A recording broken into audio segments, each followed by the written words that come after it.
Ibrahim Yakuba, opposant nigérien et ancien ministre des Affaires étrangères de son pays, le Niger, en tournée en Europe, est avec nous. Il est aussi le leader du MPN, Kishin Kassa, et il est à Paris donc et avec nous ce soir sur ce plateau. Merci beaucoup d'être avec nous. Merci pour votre invitation.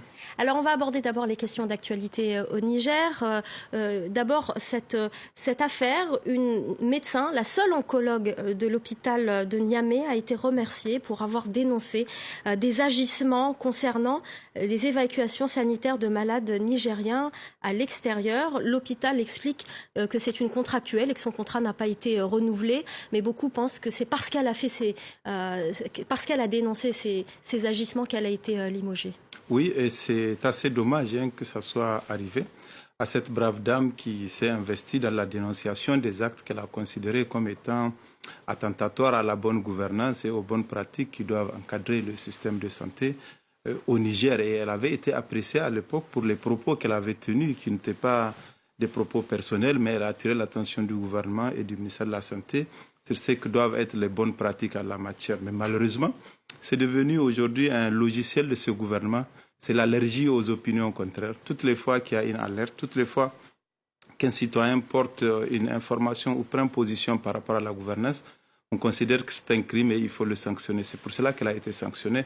Il faut cependant vraiment se réjouir du fait que cela a créé une vague citoyenne de soutien à ce qu'elle a dit et de soutien aussi au comportement qui est attendu des fonctionnaires publics. C'est de dire que les Nigériens ont dénoncé cette résiliation, mais en disant toujours que nous voulons qu'il y ait beaucoup plus de personnes de cette nature-là et de cette capacité-là pour dénoncer la malgouvernance. Moi, je l'ai appelé pour la soutenir et je suis content qu'il y ait une mobilisation, y compris un sitting hier des femmes qui sont allées à l'hôpital pour dire que nous C'est la seule femme oncologue de l'hôpital et donc elle n'a pas été reconduite dans ses fonctions. Oui, c'est dommage parce qu'elle est une spécialiste, elle sait de quoi elle parle et nous avons besoin d'elle dans ce domaine-là.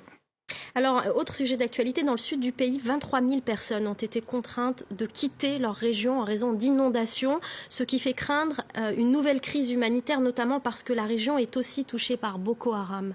Oui, Difa est une zone qui a beaucoup de blessures. D'ailleurs, vous avez bien évoqué la situation de Boko Haram, où je considère que même maintenant, nous avons au moins plus de 100 000 personnes déplacées et réfugiées dues à cette situation. Et là, il y a la situation d'inondation qui tend à être récurrente. En tout cas, je sais qu'il y a quelques épisodes importants, 2008-2010, puis 2016, où on avait estimé les pertes économiques à presque 4 milliards. Donc c'est une région fortement blessée, fortement marquée par beaucoup de situations fortes. Et les inondations maintenant qui ont affecté 3 à 4 communes de la zone sont venues renforcer ces vulnérabilités. Aujourd'hui, beaucoup de personnes ont quitté leur village et sont logés dans des endroits assez précaires.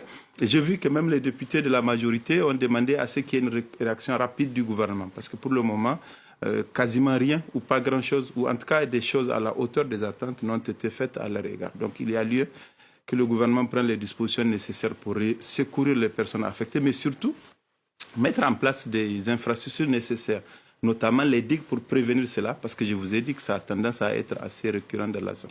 Alors, on a parlé de Boko Haram, on va parler de la question sécuritaire qui est centrale dans votre pays. Vous êtes membre, le Niger est membre du G5 Sahel. Pourquoi ne parvient-on pas à résoudre la question sécuritaire ? Non seulement on ne parvient pas à la résoudre, mais elle s'est amplifiée. Les Nations Unies considèrent que cette situation s'est amplifiée, malgré les annonces qui ont été faites par les différents gouvernements de la sous-région, malgré l'initiative du G5 Sahel qui, il faut saluer sur le principe, une initiative endogène, mais qui n'a pas pu prospérer, malgré la présence massive des milliers et des milliers de militaires étrangers et une des plus importantes missions des Nations Unies qui est la MINUSMA.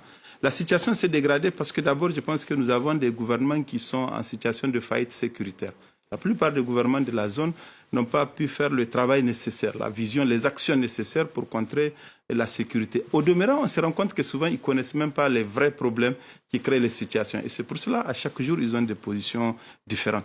Ensuite, il s'est ajouté à cette situation quand même le narcotrafic. Le trafic de drogue est venu alimenter le terrorisme, il est venu le financer un peu plus.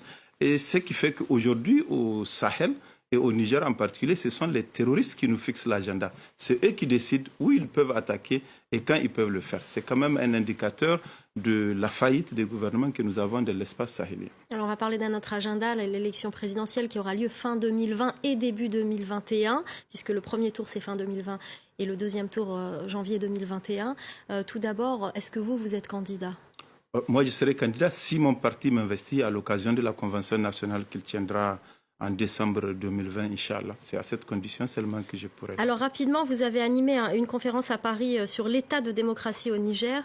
Quel est l'état de la démocratie au Niger? Bon, si j'ai dit d'emblée que la situation est mauvaise en tant qu'opposant, on dirait que c'est juste une posture, mais nous avons des raisons de nous préoccuper. Vous savez que le président de la République ne se présentera pas aux prochaines élections et au Niger, nous estimons que c'est un tournant important qu'il faut réussir. Mais pour réussir ce tournant-là, il faut que nous ayons un gouvernement qui a la volonté d'organiser de bonnes élections.